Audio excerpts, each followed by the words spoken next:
Shiv classes में आपका स्वागत है। यह हमारी तीसरी वीडियो है इकोनॉमी क्लास की, अर्थशास्त्र की। आइए इसमें हम लोग राष्ट्रीय आय की गणना कैसे की जाती है इसके बारे में पढ़ेंगे।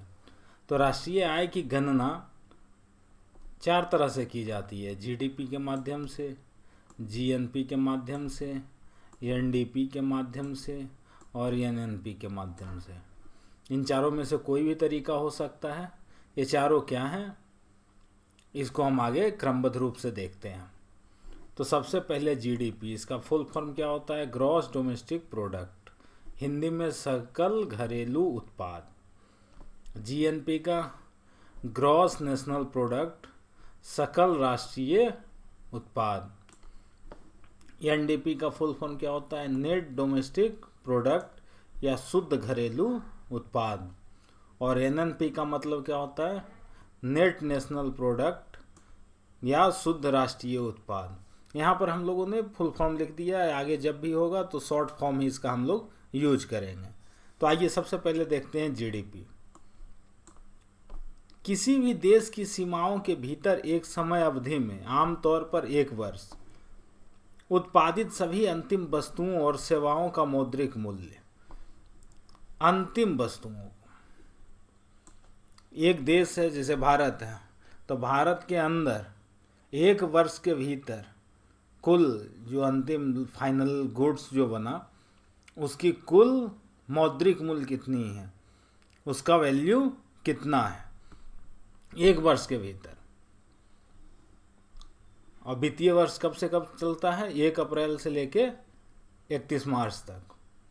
यह अवधारणा किसने दिया? साइमन कुजनेट्स ने 1934 में। ये यूएसए के रहने वाले थे। ठीक है। अगला है जीएनपी।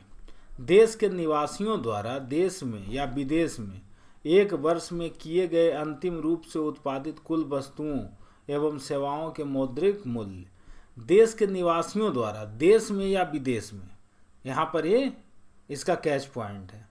देश के निवासी हैं, वो देश में हो या विदेश में हो, अगर उन्होंने कुछ उत्पादित किया है वस्तु या सेवा, तो उन सब का योग क्या होगा। यहाँ पर जीएनपी को कैसे समझते हैं? तो जीडीपी प्लस विदेशों से शुद्ध कारक आय।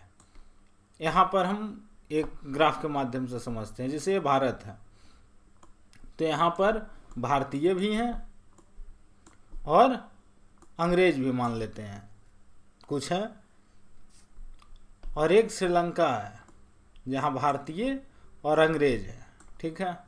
तो जीडीपी हम लोग कैसे काउंट करेंगे?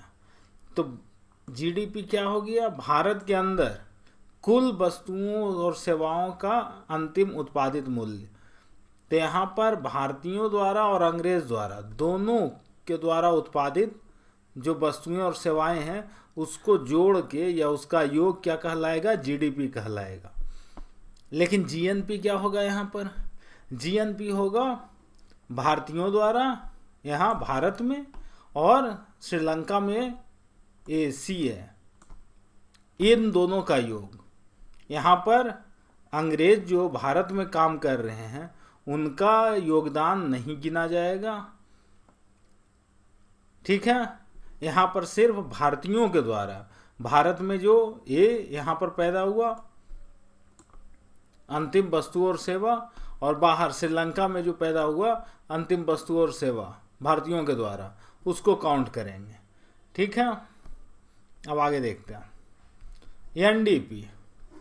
एनडीपी किसे कहते हैं? जीडीपी माइनस पूंजीगत संपत्तियों का मूल्यह्रास।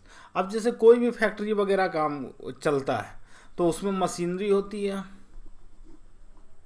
इमारत होते हैं, वाहन होते हैं, ये सब सारी चीज़ें होती है। अब उसमें मशीन है तो मशीन जो है घिसेगा, टूटे फूटेगा। इमारत है वो पुरानी पड़ेगी, कमज़ोर होगी। वाहन है वो ख़राब भी होंगे, उसके कल पुर्जे भी घिसेंगे। तो ये सब क्या कहलाता है? मूल्यह्रास कहलाता है। ठीक है। और ये सब मशीनरी, इमारत, वाहन क्या हो गया? पूंजीगत संपत्तियां हो गई। और उसमें जो डेप्रिसिएशन आया, इसको क्या कहते हैं इंग्लिश में? डेप्रिसिएशन, मूल्यह्रास को, उसको जीडीपी में हम लोग घटा देते हैं। ग्रॉस डोमेस्टिक प्रोडक्ट में पूंजीगत संपत्तियों का मूल्यह्रास जो होता है, डेप्रिसिएशन, उसको घटा देते हैं, तो उससे क्या निकल जाता है हमारा एनडीपी। अब है फाइनली एनएनपी। एनएनपी किसको कहते हैं? तो जीएनपी। जीएनपी क्या था? ए, जीडीपी प्लस विदेशों से शुद्ध कारक आय। इसमें क्या करते हैं हम? मूल्यह्रास घटा देते हैं। क्या करते हैं? मूल्यह्रास घटा देते हैं। यही मशीनरी का, इमारत का, वाहन का आदि, ये सब जितनी भी पूंजीगत संपत्तियां हैं उसका मूल्यह्रास, डेप्रिसिएशन घटा देंगे तो एनएन पे निकल जाएगा। यही 4 तरीके से हमारा राष्ट्रीय आय की गणना की जाती है। अब एक छोटा सा नोट है कि बाजार मूल्य क्या है। बाजार मूल्य किसे कहते हैं? तो बाजार मूल्य बेचे जा रहे उत्पादों का अंतिम मूल्य है जिसमें अप्रत्यक्ष कर शामिल होते हैं। यानी बाजार में जो चीज़ें बिक रही है, तो जो भी आप बिस्किट खरीदते हो, साबुन खरीदते हो, कुछ भी खरीदते हो, तो उसमें कॉस्ट प्राइस और प्लस जो टैक्स होता है वो ऐड होता है, तो उसको बाजार मूल्य कहते हैं। कारक लागत किसको कहते हैं? उत्पादन के कारकों की लागत या इनपुट का कुल मूल्य जहां अप्रत्यक्ष कर शामिल नहीं होता, यानी फैक्टर कॉस्ट। फैक्ट्री से बना और निकला, वहां पर कितना उसका कीमत है, उसमें अभी टैक्स नहीं लगा है। टैक्स लगेगा तो यही कारक लागत क्या बन जाएगा? बाजार मूल्य बन जाएगा। अब तीसरा है कॉन्सेप्ट, एक प्रति व्यक्ति आय। प्रति व्यक्ति आय कैसे काउंट किया जाता है? तो राष्ट्रीय आय में जनसंख्या से डिवाइड कर देते हैं, यानी तो जो राष्ट्रीय आय है उसको जनसंख्या से डिवाइड कर देते हैं, तो क्या आ जाता है? प्रति व्यक्ति आय आ जाता है। तो इस वीडियो में हम लोग यहीं तक देखेंगे, नेक्स्ट वीडियो में हम लोग अलग से करेंगे।